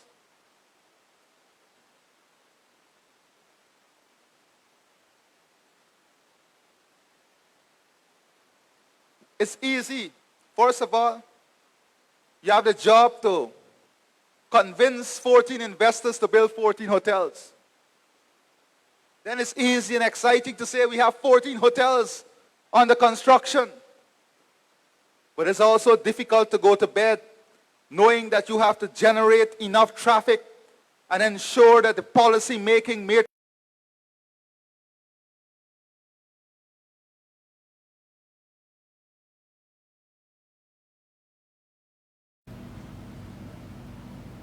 between someone who can go to bed complaining and someone who go to bed knowing that it has to be fixed and we have to find the winning formula.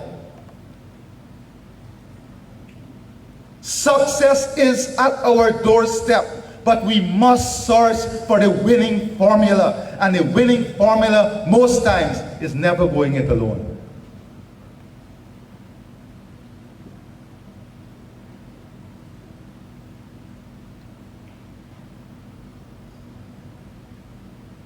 We must embrace the challenges that are ahead of us.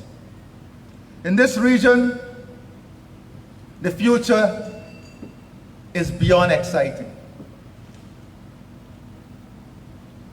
When you look at the infrastructure that will connect Region 4 with Region 3, going all the way to Bartica Region 7, the Sandhills Road, and already we have completely laid out the Sandhill Road alignment.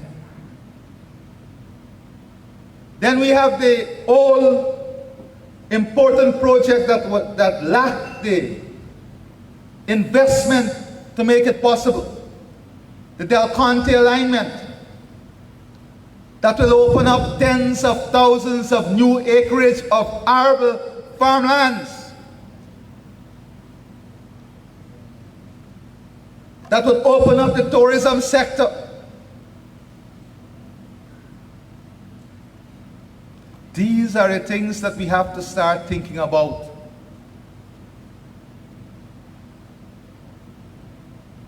These are the things and the areas in which the fuel of the future will be based on. The concept of growing wealth requires innovators. It requires critical thinkers. It requires risk-taking. It requires building partnership. It requires the creation of markets. It requires positioning of country, positioning of policies, positioning of wealth. And it requires building prosperity block by block. Many Guyanese sit and complain about other nationalities that soaked up the opportunities in the region. They were able to do so because their countries were positioned in a particular time in history to allow them to do so. And they took advantage of the country positioning. They didn't sleep on the opportunity. They bought up all the franchise that you could have think of. All the franchise you can think of, they bought it up. They invested in distribution chains. They moved from sole trading to corporations. They built consortiums. And they established themselves firmly throughout the region because they never saw their market confined by the boundaries of their country.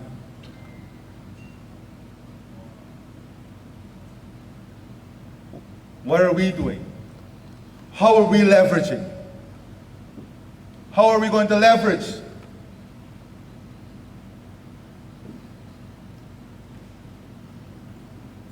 How are we going to make use of this opportunity? This is not just about the shore base today. I'll be very disappointed if we look at this as this is a shore base. This is that one additional asset that allows us to build one of the best marine industry and marine sector in the region. This is that one additional asset that positions us to build a transport and logistics hub and link that is key and critical and brings a new opportunity with it.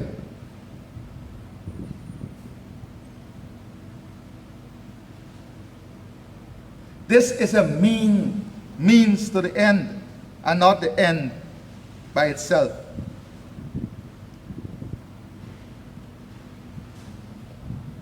And when you look at the impact of policy making and the impact of investment and the impact of infrastructure and how it translates into personal and community wealth, just look at the lands along the New Schoonard Highway and tell me how much was those lands 4 years ago per acre and how much is it today. And yet, you'll have people who will say, what infrastructure can do?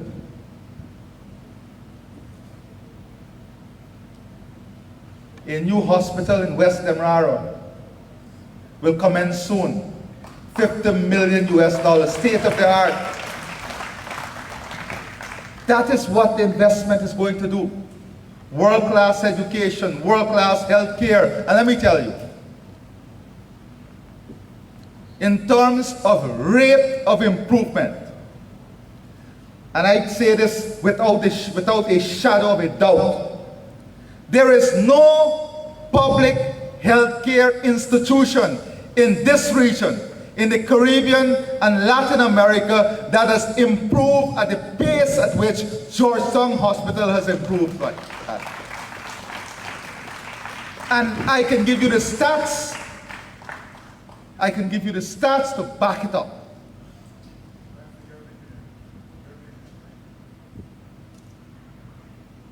Look at our infant mortality rate. Look at the number of beds to 10,000 population. The number of nurses and doctors to 10,000 population. Among the best in the region.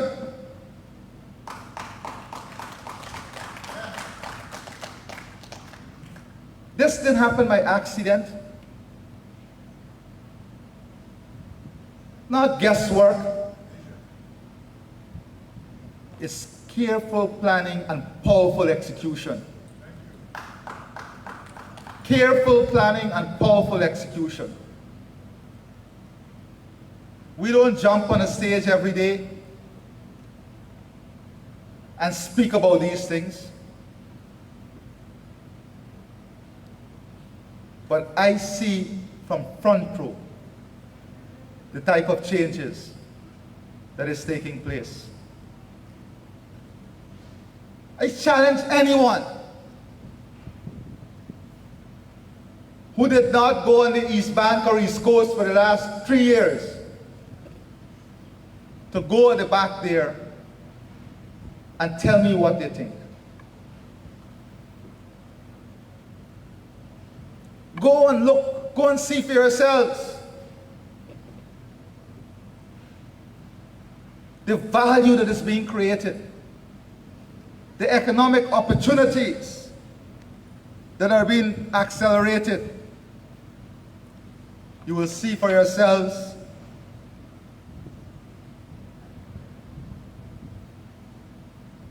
the offshoot, the results of sound policy making. And I agree that if not immediately the refinery, it must be something that gives us energy dominance for the region. It must be an investment that allows us to convert our crude into benefit for our population and into positioning for our country.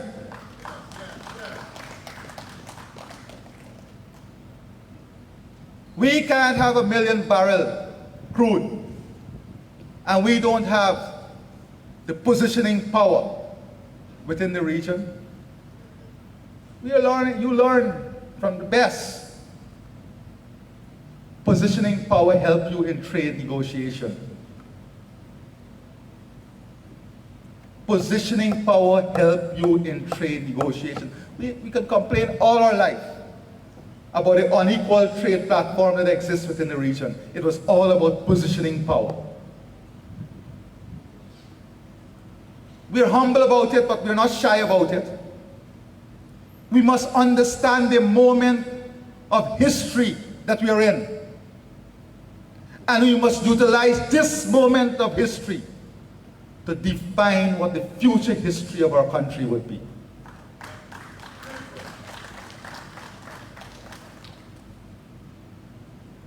And it's not about oil and gas. It's about leveraging oil and gas, leveraging the revenue from oil and gas in building a world-class, diversified, sustainable economy.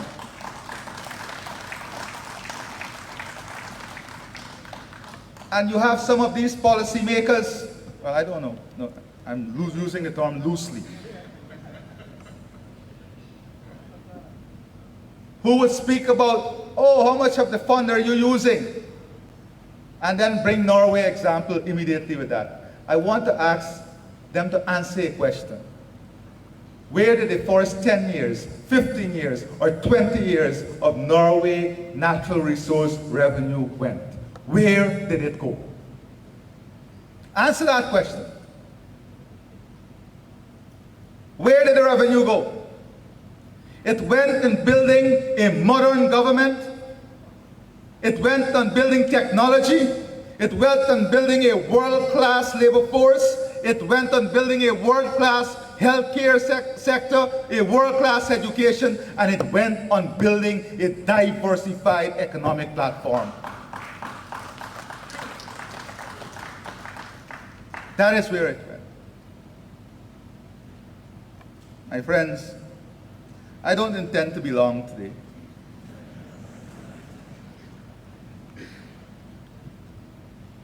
But we must understand the moment in history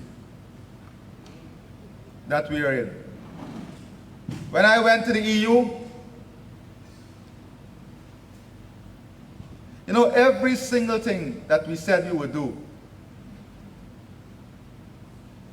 we heard the pessimists in our society all doubted us. We said 50,000 jobs, they said we are crazy. Done and dusted. We said 50,000 house starts, mad people, done and dusted. We said the new 4-lane bridge across the Demerara River, it will not happen. It will be done and dusted.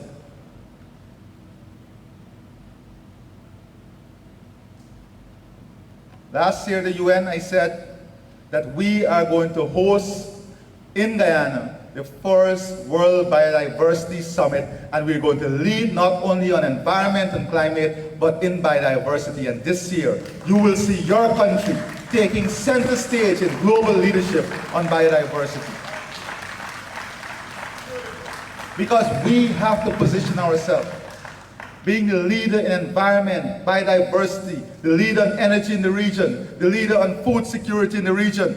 And we have to build to ensure that Guyana becomes the leading destination for nature and eco-based tourism. We have to.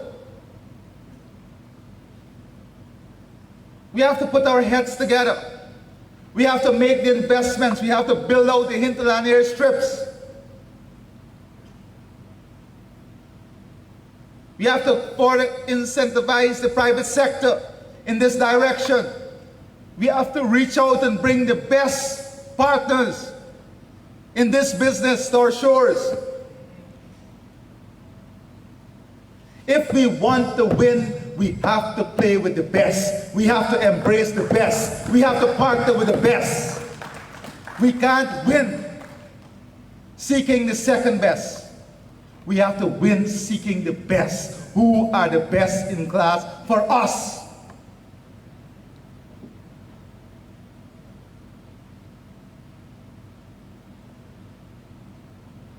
This journey must also bring our country together. Every single day I see our country coming together in unbelievable ways.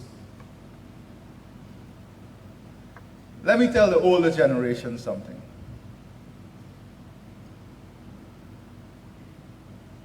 This new generation of Guyanese are all about one Guyana. If you are stuck in the historical mold of self-complexity, of self-serving interests, you shall be dead in that mold. You shall be dead in that mold.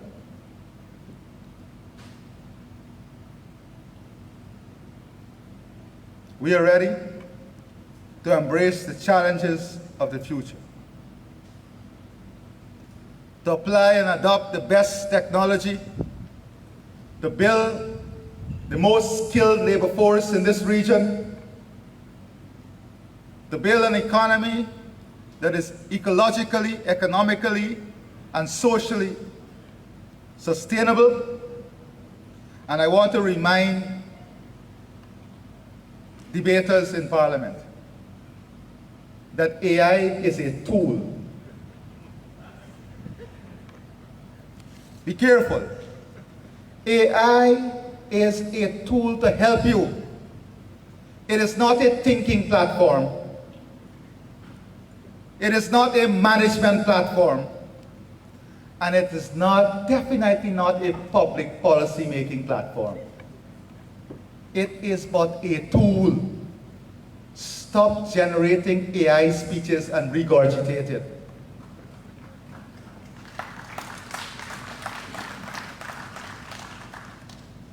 And I ask the Speaker of the National Assembly to save us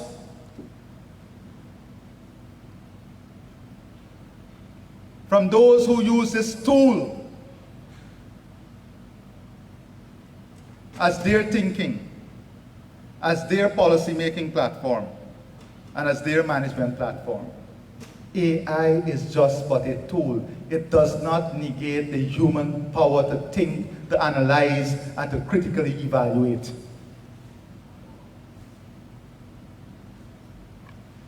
Let me say also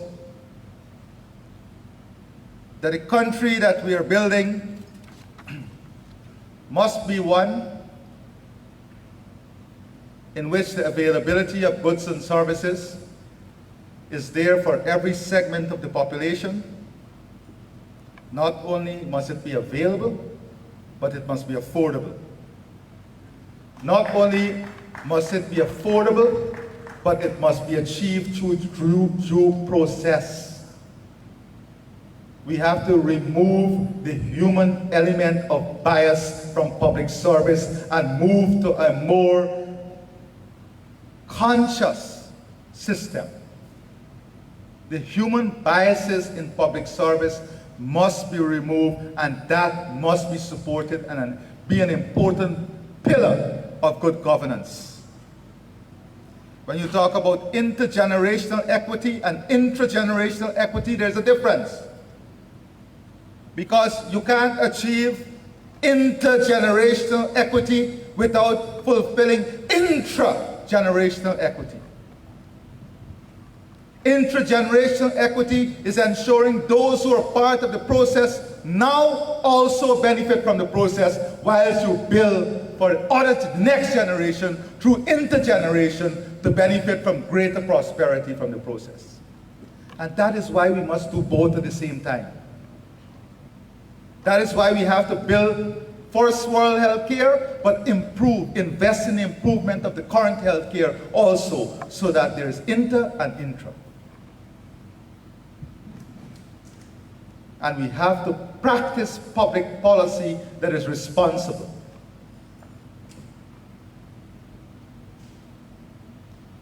This is an election year. We could have been very irresponsible and do everything that everybody wants. But we understand what responsible policy making is about.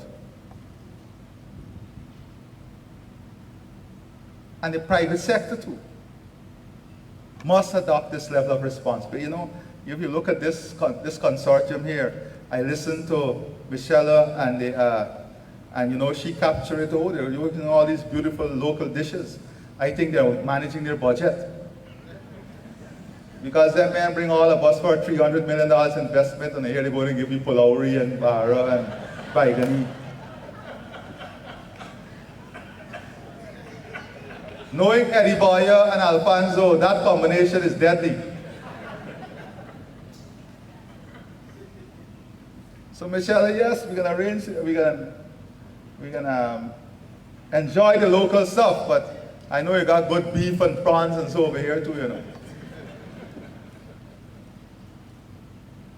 But as I said, the future before us is an exciting one.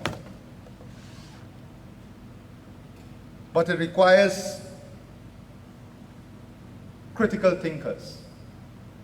It requires boldness.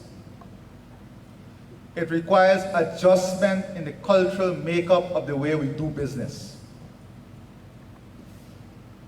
As uncomfortable as giving up space may seem, giving up space to expand room is better in the long run. Understand what I just said? Giving up space to expand room in the long term is much more sustainable for you. We are no longer dreaming of the days when our healthcare system will be the best in the region. Those days are far coming upon us. Soon, we will launch the Region Forest Digital School, the Guyana Digital School, that will enable 24 hours learning.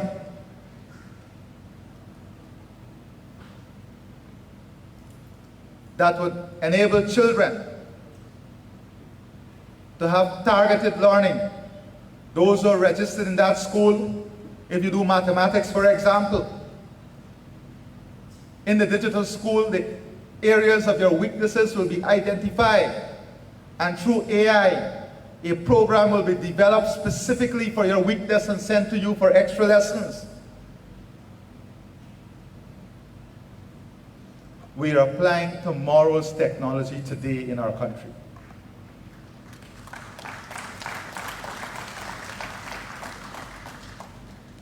It is going to be a learning curve. There are going to be missteps. There are going to be challenges. There are going to be some failures too.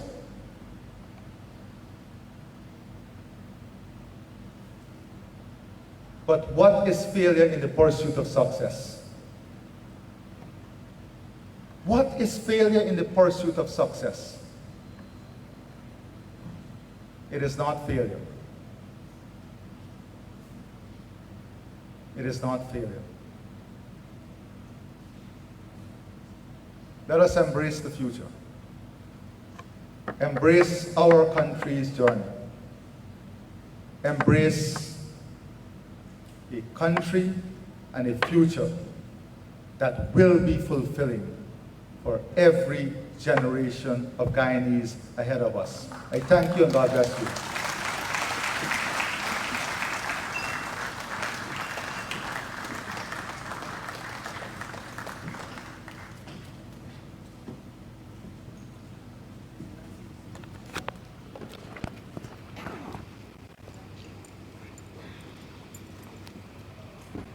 Thank you, President Dr. Mohamed Irfan Ali. A proud moment for you, no doubt, for Region 3 and for all of Guyana.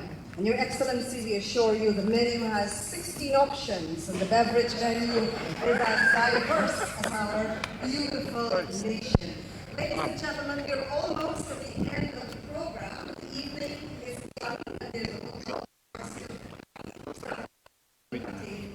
ceremony, but just to ask that you don't leave without a token, which is a lovely bottle containing some of the sand and shells that gave us the foundation that we're on. It's like grains in an hourglass. It represents something small, but yet when it was gathered in large amounts, as it was done for this project, it holds so much of meaning. So keep it safe, and every time you look at that token, we hope that it will evoke feelings of pride and love for Guyana. We opened our program this evening with a director who will now close with another driven, second generation nominees, and we now invite Director Nicholas Daigle-Boyer for the vote of thanks.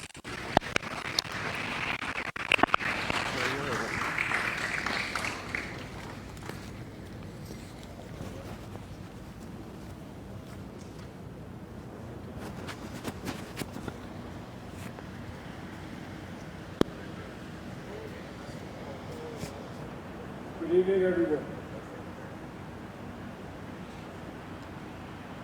You permit me to stand on existing protocols, but I must recognize His Excellency and thank him for such a moving, riveting speech.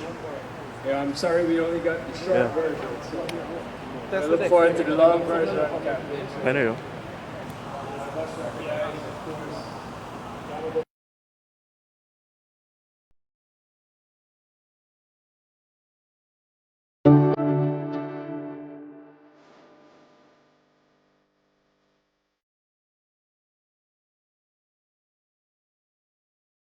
of infrastructure has been a journey that has been long and hard, but rewarding. Cool. And definitely there have been many who have supported us along the way, and I will endeavor to name a few. Firstly, to God and to our families who have supported us, including our parents and wives and children, who bore with us through the long meetings, many hard days and nights. But I'd like to spend a second on the next thank you. And I made the joke about inedible infrastructure because His Excellency Dr. Ali is my next thank you. And he's right. There are many whose vision definitely is not as his. And they talk about things that seem ludicrous, and they try to do it for the sound bites. But what they miss is what his vision really shows and inspires us, where you see, as a result of inedible infrastructure like this, families garnered wages that bought food. As a result of infrastructure like this and many other projects that government undertakes directly, while this is public-private, we play a role that eventually makes it easier to get from farm to market so people can get fed easier and at more efficient costs. It is that sort of vision that inspired myself and Andron to do what was then, and many people said, impossible. I would like to thirdly thank not just His Excellency, but the government of Guyana. They believed in our vision, they leased us land, but they also worked hard to assist us in permitting, even in cases where precedents and permits did not exist.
and women in suits, our bankers, our lawyers, our accountants, New Haven, for our citizens, GBTI, Republic Bank, TSD Lal, Cameron and Shepherd, Denton's, London House Chambers, and Ascension Business Services. Very importantly, I'd like to thank the people, our neighbors, the people of Vreed-en-Hoop, Plastic City, and the wider Region 3 for accepting us into their communities.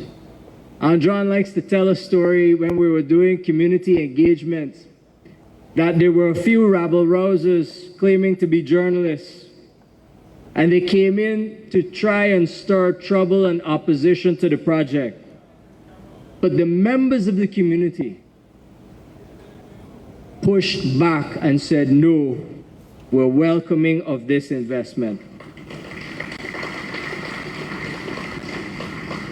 So I stand here to say thanks. But my dad asked me to mention that today was an auspicious day because there were planetary alignments.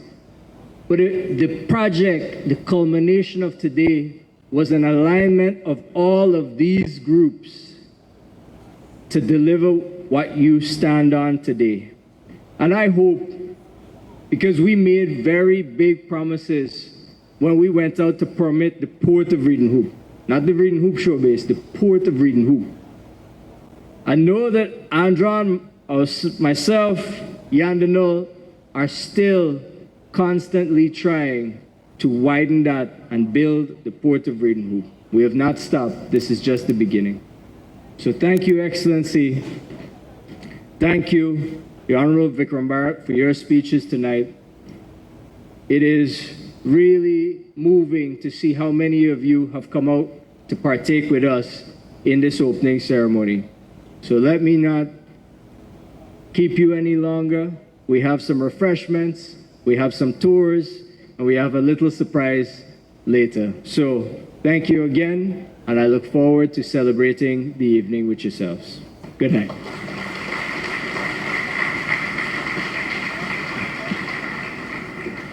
So thank you, Nick and Andron and your business partners for building a legacy that's going to benefit generations to come. I'm going to invite those who will participate in the ribbon-cutting ceremony to remain seated, and I'll ask everyone else to head across to the other side of the room that's just behind the stage. You will use both the left and the right of the stage to access the other part of the room. You can begin moving now. Thank you. The ushers will assist you on both sides as we prepare for the ribbon cutting. And as Nick mentioned, other surprise elements still to come as we commission phase 1 of Veshi. The ribbon-cutting party will comprise the President, the Prime Minister, Minister Barrett, directors of Veshi and NRG, the John Dole Management, ExxonMobil Guyana President, Alastair, and the third generation builders that we've been hearing about, Zev, Nicholas Jr., Vanya, Liam, Riley, and Nova, and their moms and other relatives. They will come up through the stage to the other side. So we continue to invite you to the cocktail area for the ribbon cutting and the diverse menu and local beverages as we continue on this Saturday evening here in Region 3. So we'll just allow the others to make their way, after which the ribbon cutting party will then move for that particular part of the program.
My moderate to severe plaque psoriasis held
So we're moments away from the ribbon cutting. Do indulge us just another minute so we can assemble correctly how we want to capture this moment in history. And of course, the correction to the token is a sample of the program in the Vreed-en-Hoop Shorebase Inc. bottle. Still a beautiful token that we hope that you will treasure and display proudly as it evokes your own participation and presence at this event.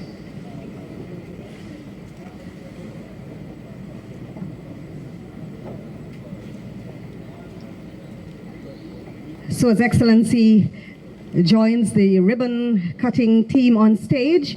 We thank you so much for your patience as we assembled the team on the stage, and we'll ask that you assist us in the countdown to the ribbon cutting that we will do in a moment.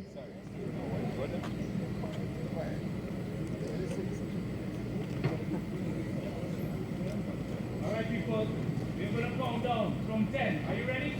Are we ready, everybody? Help us to count down. 10, 9, 8, 7, 6, 5, 4, 3, 2, and 1. And here we go as we cut the ribbon. A round of applause.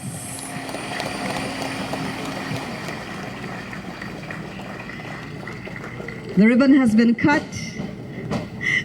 Of course, we feel that excitement there. We'll have the photographers take the official photos before the party on stage come off. But please, we'll allow you a few seconds, photographers and videographers. President, Prime Minister, and all the key stakeholders and our children, our third generation children.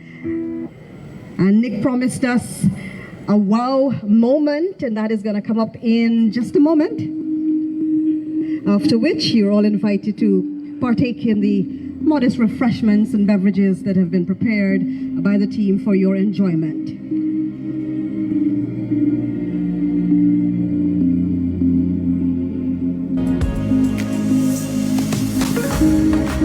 Let's give a round of applause, everybody, as we thank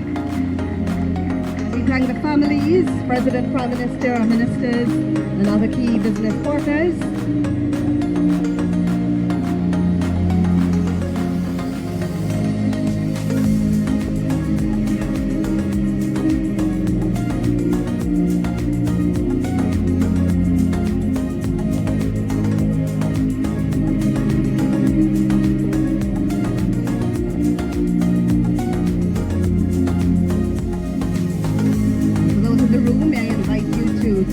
towards the main door area. We're allowing President to get to the front of the line. As the port of Vreed-en-Hoop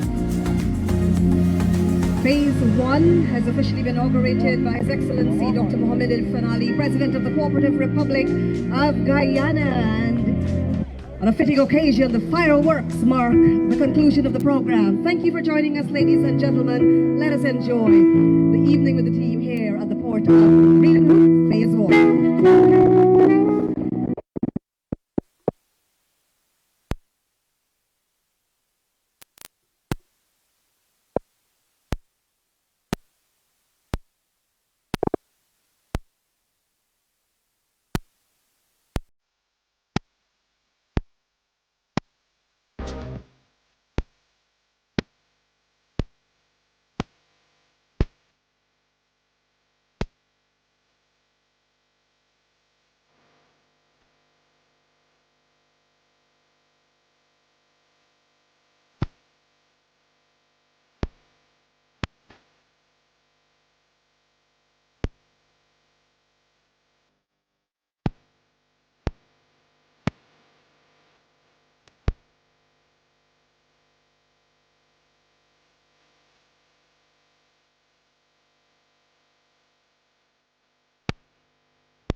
type 2 diabetes? Discover the